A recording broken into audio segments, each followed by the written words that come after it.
दोस्तों WHO के अनुसार यानी वर्ल्ड हेल्थ ऑर्गेनाइजेशन के अनुसार पूरी दुनिया में 265 मिलियन पीपल डिप्रेशन का शिकार है। उसमें से 14% इंडियन हैं, यानी कि 36 मिलियन इंडियंस डिप्रेशन का शिकार है। हर 20 में से एक इंडियन या तो डिप्रेशन या फिर मेंटल स्ट्रेस का शिकार है। 2021 में इसी वजह से 1,64,000 लोगों ने सुइसाइड भी किया था और इसका सबसे बड़ा रीज़न है वर्क प्रेशर या फिर टॉक्सिक वर्क एनवायरनमेंट। 2022 में लिंक्डइन ने एक सर्वे किया इंडिया में, जिससे ये पता लगा कि 55% इंडियन प्रोफेशनल्स स्ट्रेस फील करते हैं वर्क एनवायरनमेंट को लेके या फिर वर्क प्रेशर को लेके। 77% इंडियन प्रोफेशनल्स ने माना है कि काम की वजह से उनकी ज़िंदगी सैडनेस से भर गई है और एंग्जाइटी की प्रॉब्लम उनको होने लगी है। उनकी ज़िंदगी से खुशियाँ चली सी गई है। तो आखिरकार इसका रीज़न क्या है? रीजंस जानने से पहले हम एक बार ये वीडियो देख लेते थोड़ा सा। রাহুল বার্মা 12টা স্মার্ট অ্যাকাউন্ট 10টা শিওর কভার 10টা হেলথ কভার বাংলা ভাষা বলে দিলাম। इस वीडियो में जिस व्यक्ति को आपने देखा इसका नाम है पुष्पल रॉय। ये HDFC बैंक के कोई बड़े अधिकारी होंगे, एग्जैक्टली नहीं पता ये कौन है, पर ये अपने ब्रांच मैनेजर्स को ऐसे डांट फटकार रहे हैं जैसे उन्होंने किसी का खून कर दिया हो। ये एक वीडियो हमारे सामने आ गई है तो हमें पता लग रहा है कि पुष्पल रॉय अपने एम्प्लॉयज़ को कैसे ट्रीट करते हैं, अपने साथी वर्कर्स को कैसे ट्रीट करते हैं। पर दोस्तों ये लगभग इंडिया में हर एक ऑर्गेनाइजेशन की कहानी है। तो आखिरकार ऐसा होता क्यों है? इसका पहला रीज़न है मेरे हिसाब से लैक ऑफ अपॉर्चुनिटी, क्योंकि जो इंडियन प्रोफेशनल्स काम कर रहे हैं उनके पास अपॉर्चुनिटी की बहुत ज़्यादा कमी है, उनके पास दूसरे जॉब्स की बहुत ज़्यादा कमी है। अगर किसी व्यक्ति को एक अच्छी कंपनी में जॉब मिल जाता है तो वो उस कंपनी को छोड़ना नहीं चाहेगा इजीली, क्योंकि अगर वो छोड़ देगा तो और कहीं उसको जॉब मिलने के चांसेस कम हो जाएंगे, क्योंकि इतनी अपॉर्चुनिटी ही बाहर नहीं है।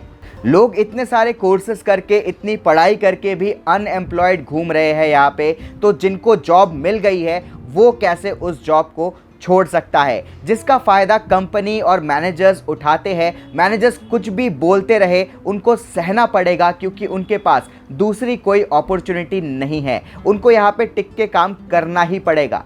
दूसरा भी इसी के साथ रिलेटेड है जॉब इनसिक्योरिटी। प्राइवेट कंपनीज में से हम सबको पता है जॉब आपकी काफ़ी इनसिक्योर होती है। आपको पता नहीं होता कब आपके कंपनी में छटनी हो जाए और कब आपको जॉब से निकाल दे। इसीलिए आपको अपने सीनियर्स के साथ अच्छे से रहना पड़ता है, उनकी सारी बातें माननी पड़ती है। वो गालियाँ भी दे वो भी आपको सुननी पड़ती है, क्योंकि कब आपकी कंपनी में छटाई हो जाए और सबसे पहला नंबर आपका ही लग जाए। क्योंकि हो सकता है आपके मैनेजर्स या सीनियर्स के साथ अच्छी नहीं है टर्म्स, हो सकता है उनकी बात आपने कभी ना सुनी हो, तो जब छटनी की बारी आई तो सबसे पहले आप ही को निकाल देंगे। और दोस्तों आए दिन हम न्यूज़ में तो सुनते ही रहते हैं, इस कंपनी ने इतने एम्प्लॉयज़ को निकाल दिया, आज इस कंपनी ने इतने एम्प्लॉयज़ को निकाल दिया। तीसरा है दोस्तों EMI प्रेशर। जी हाँ, जब इंडिया का यूथ नया नया नौकरी करने जाता है और उसको सैलरी मिलती है तो पहला काम वो यही करता है कि EMI पे काफ़ी सारी चीज़ें ले लेता है। मान लीजिए गाड़ी ले ली, नया घर ले लिया, या फिर नया फ़ोन ले लिया, AC ले लिया, TV ले लिया, ये सब EMI पे उठा लेता है। और EMI मिलना तो आजकल बहुत ज़्यादा आसान है। कंपनी के थ्रू सैलरी 20-25 हज़ार से ऊपर है तो लोन भी काफ़ी इजीली मिल जाता है। तो EMI का प्रेशर जब आपके ऊपर होता है तो आप अपनी नौकरी चाह के भी नहीं छोड़ सकते। आप स्लेव बन जाते हो, आप नौकर बन जाते हो, क्योंकि अगर आपने जॉब छोड़नी चाहिए तो आप नहीं छोड़ सकते, क्योंकि आपको अगले महीने EMI चुकानी है, जिसकी वजह से आप लगातार गालियां सुनते रहते हो, क्योंकि आप जॉब नहीं छोड़ सकते, जिसकी वजह से आप डिप्रेशन और स्ट्रेस में आ जाते हो। चौथा है कंपटीशन या फिर लोग क्या कहेंगे। मान लीजिए आपकी किसी अच्छी जगह पे जॉब लगी, अगर आपने वो जॉब छोड़ दी तो भाई कंपटीशन में आप पीछे हो जाओगे अपने दोस्तों से, अपने रिलेटिव से, अपने जानकारों से आप कंपटीशन में पीछे हो जाओगे। या फिर अगर आपने अपने मैनेजर से गालियां नहीं सुनी तो आपको प्रमोशन नहीं मिलेगा, आप अपने साथी एम्प्लॉयज़ से पीछे हो जाओगे, अपने कोवर्कर्स से आप पीछे हो जाओगे, जिसकी वजह से बहुत सारे लोग सुनते ही रहते हैं और जब वो प्रमोशन लेके खुद मैनेजर की पोजीशन में पहुंचते हैं तो वो बस सुनाते ही रहते हैं, जिसकी वजह से पूरा एनवायरनमेंट टॉक्सिक ही रहता है, पूरा एनवायरनमेंट स्ट्रेस वाला ही रहता है और जो लोग काम करते हैं उनके ऊपर प्रेशर बना ही रहता है। दोस्तों, पांचवा रीज़न है हम सब ही रैट रेस का हिस्सा है। जी हाँ दोस्तों, हम लोगों की देखा देखी ही हर काम करने लग रहे हैं आजकल। उसने गाड़ी ली तो मैं भी गाड़ी लूँगा, उसने ये किया तो मैं भी ये करूँगा, उसकी अच्छी जॉब लगी तो मेरे को भी ऐसे ही एक कंपनी में जॉब चाहिए, वरना मैं इस रैट रेस में हार जाऊँगा, पीछे हो जाऊँगा। जिसकी वजह से हमारे साथ कुछ भी हो रहा हो हम बस उसको सहते रहते हैं, भले ही डिप्रेशन में आ जाए, स्ट्रेस में आ जाए, पागल हो जाए, पर हमको सहना पड़ता है क्योंकि हमें रैट रेस में आगे बढ़ना है, रैट रेस में जीतना है। इसीलिए हम हर चीज़ सह के अपने दिमागी हालात बिगाड़ देते हैं। इसके बाद अगला रीज़न है एक्सेसिव डेडलाइंस। मैंने अपने काफ़ी दोस्तों को भी देखा है, काफ़ी सारे लोगों को देखा है कि वो भाई रात भर ऑफिस में ही पड़े रहते हैं, उनको छुट्टी नहीं मिलती, वो बस काम करते रहते, घर में आके भी लैपटॉप लेके काम करते रहते हैं, कहीं बाहर भी जा रहे हैं वहाँ भी लैपटॉप लेके बस बैठे रहते हैं, काम करते ही रहते हैं, 24 घंटे उनका फ़ोन बजता रहता है। तो एक्सेसिव डेडलाइंस के कारण ये सारा प्रेशर उनको दिया जाता है, जिसकी वजह से उनका मेंटल स्ट्रेस बढ़ता रहता है और आखिरकार व्यक्ति डिप्रेशन में चला जाता है। अब दोस्तों, आप लोग बोल रहे होंगे यार लाइफ में सरवाइव करने के लिए ये सब तो करना ही पड़ेगा, वरना पैसे हम लोग कैसे कमाएंगे, हम लोग एक सही लाइफ, एक अच्छी लाइफ कैसे जिएंगे, अपने फैमिली को, अपने बच्चों को अच्छी लाइफ कैसे दे पाएंगे अगर हम अर्निंग नहीं करेंगे, एक जॉब नहीं लेंगे। तो इसके सॉल्यूशन क्या है?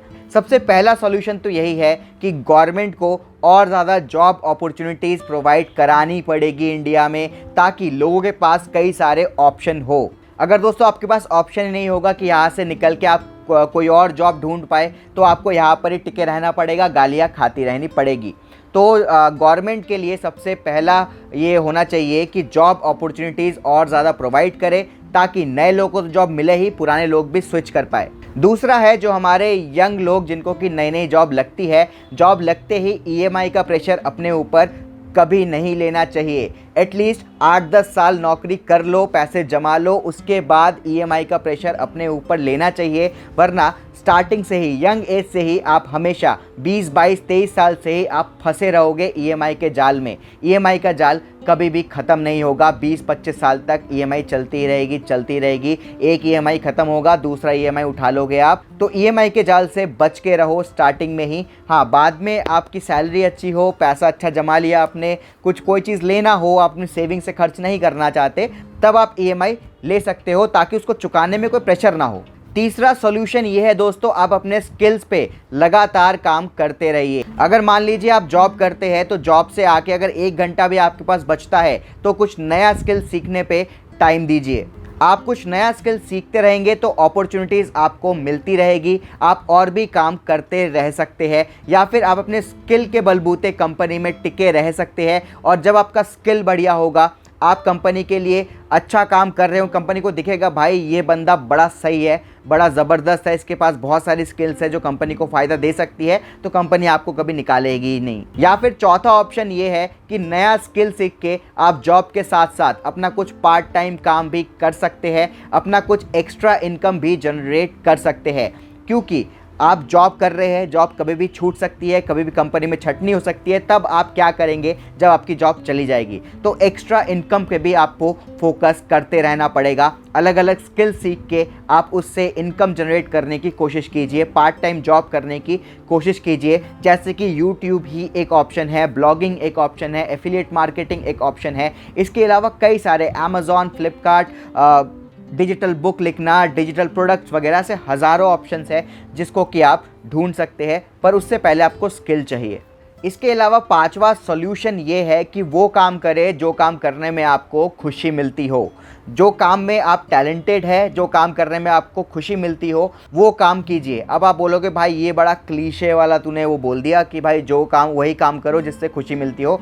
ऐसा तो हमेशा पॉसिबल नहीं होता। तो ठीक है, जब तक पॉसिबल नहीं हो रहा है तब तक आप जॉब कीजिए, और साथ ही साथ जिस काम से आपको खुशी मिलती हो, जैसे कि राइटिंग, एक्टिंग, कुछ सिंगिंग वगैरह, या फिर जैसे मैं यूट्यूब कर रहा हूँ वैसा कुछ भी आप एक्स्ट्रा स्किल करते रहिए, सीखते रहिए, प्रैक्टिस करते रहिए। 1 घंटा एटलीस्ट अपने आप को दीजिए, उस काम में दीजिए जिससे आपको खुशी मिलती हो। तो एक दिन ऐसा आएगा जब वहाँ से जो इनकम है वो जॉब से ज़्यादा आएगी आपके पास, और आप जॉब छोड़ देंगे। जो काम खुशी मिलता है, जिस काम से खुशी मिलता है, वही काम आप करना शुरू कर देंगे। इसके अलावा जॉब में अगर आपकी बहुत परेशानी है तो अपने आप को एक्सप्रेस करते रहिए, चाहे वो लिख के हो, चाहे बोल के हो, चाहे कुछ भी करके हो। अपने आप को एक्सप्रेस करना बहुत ज़रूरी है। सोशलाइज रहना बहुत ज़रूरी है। दोस्तों से मिलते रहिए, अपने फैमिली वालों से मिलते रहिए, बात कीजिए, मेडिटेट कीजिए। मेडिटेट करना बहुत ज़रूरी है। बुक्स पढ़िए, बुक्स पढ़ के बहुत ज़्यादा दिमाग और दिल शांत होता है, हल्का होता है, और कुछ सीखने को भी आपको मिलता है। इसके अलावा अच्छी नींद लेना बहुत ज़रूरी है। कुछ भी हो जाए, दुनिया इधर से उधर हो जाए, अपनी नींद ज़रूर आप पूरी कीजिए, तभी आपका ब्रेन बहुत ही सही रहेगा, एनर्जेटिक रहेगा। अपने खाने और एक्सरसाइज पे भी ध्यान दीजिए, अपने ऊपर ध्यान दीजिए, तो आपका मेंटल स्ट्रेस जो है वो धीरे धीरे कम होता ही जाएगा। आपका क्या विचार है इस वीडियो पे, पुष्पल रॉय पे, और जो मैंने बातें बोली उस पे कमेंट बॉक्स पे ज़रूर लिखिए। और ऐसे वीडियोस देखने के लिए सब्सक्राइब कर लीजिए हमारे चैनल को। जय हिंद।